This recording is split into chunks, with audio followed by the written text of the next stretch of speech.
Well, everybody hates to hear that C word, the cancer word. It certainly is a terrifying description.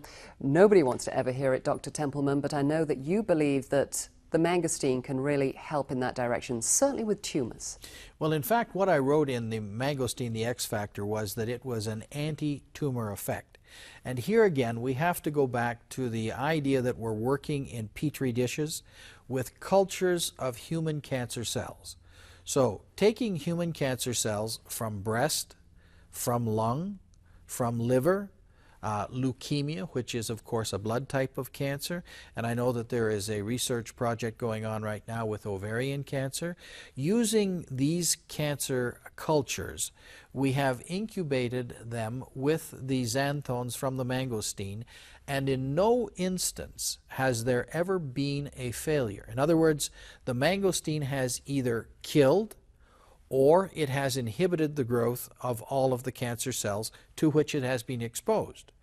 And in fact, in Taiwan, at the university that studies Chinese medicine and compares it to Occidental medicine, there was a comparison done with regard to stomach cancer, breast cancer, and primary liver cancer, and they compared one of the xanthones from the mangosteen, a substance called garcinone E, to 6 cancer chemotherapy drugs which are standardly used today, and it outperformed 5 of them. Now, that may not impress a lot of people because it's in a petri dish, but I'll tell you, it impressed me, and I think it impressed the cancer cells. So I really do believe that there is reason to be optimistic about this in the use of cancer therapy. However, I would never recommend that anyone stop their standard cancer therapy, whether they're receiving chemotherapy or whether they're having radiation or any other type of cancer therapy, in favor of this. I would suggest that it be added to it, and that when some outcome comes, who cares who got the credit? But I have seen remarkable things happen with regard to cancer when folks have used the mangosteen as well as everything else at their disposal. Doctor, I think you have everybody's attention now. Yeah, you mentioned that it was a scary word, the C word, the cancer word. I believe the reason why it's so scary is that you could ask any physician and find an oncologist, that's what they do for a living, and ask, what is the cure to cancer? There is none. And there is none.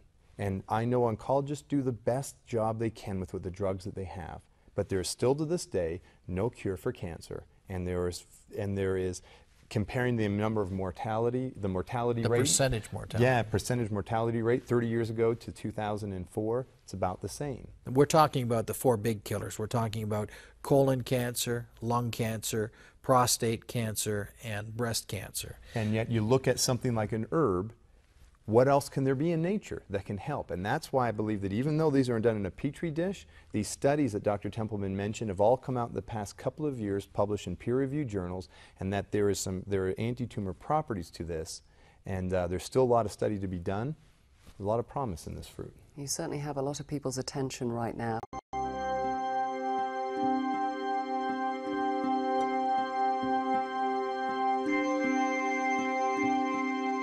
I started doing some searches on PubMed and got a couple of papers on the mangosteen fruit.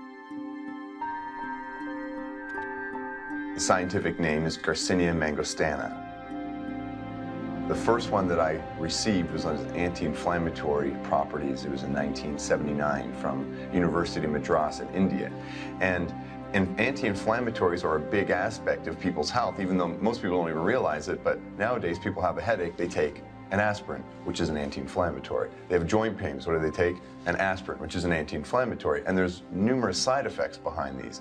So this aspect of being an anti-inflammatory is a big part of the health industry.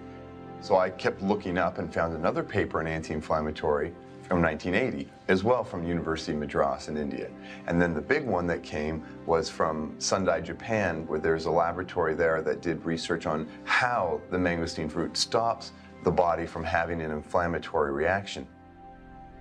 And that was a big paper to show what is a buzzword in the health industry is a COX inhibitor. It stops an enzyme in the body that makes your body have pain and swell and so forth. And he came back a couple weeks later with about 1.5 feet of research. We were stunned. He went and did a Medline search, and he came back with scads of documents about the scientific validity of as to why these things work. In the health industry, exaggerations can come.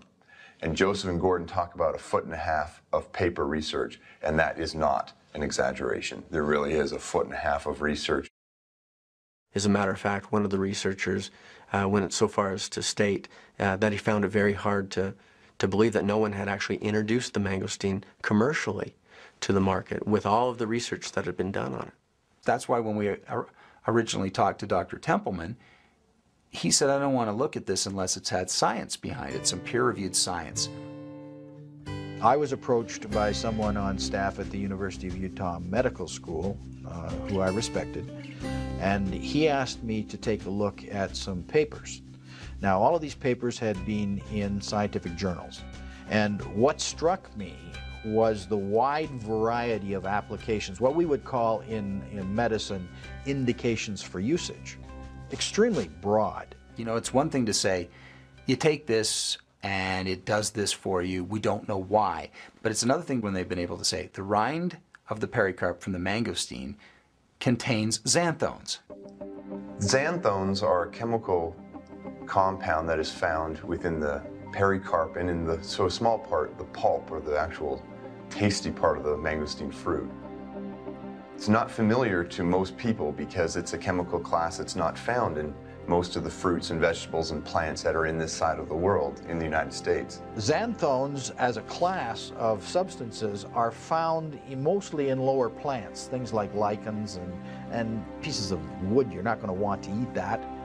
But the only fruit, really, that exists that contains xanthones is the mangosteen, and it contains 40, approximately, of the slightly over 200 that exist in nature. The thing about science is it does not give all of the answers, but it helps give an idea that there is something to this fruit. Groups of scientists that have done the studies have had their peers review it, and the peers come back and say, you know what, that's legit. That's legit science. The science that's required to allow a person to make a choice about what food they're going to eat is a whole lot less detailed than if you were talking about what medicine they were going to use. With supplements in foods, it's an entirely different question. I mean, people can eat whatever food they wish. This is not a medicine. This is a food. And that was the first thing that attracted me, because most things in the supplemental market have little or no science behind it. And, you know, I'm a doctor. Not all doctors are scientists, and I don't necessarily consider myself a scientist, but I want to know that science is there.